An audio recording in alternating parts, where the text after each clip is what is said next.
regnestykke, og så reducerer jeg først.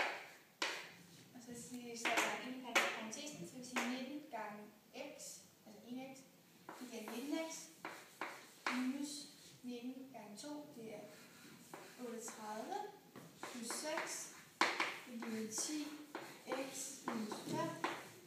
Så reducerer jeg igen, og så siger jeg så 19x, og så skal jeg så sige 6 minus, eller plus 6 plus 4, 38, det giver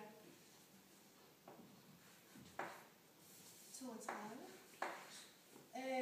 Det er så minus 32. Det bliver 10x minus 5. Og så siger jeg så minus 10x minus 19x.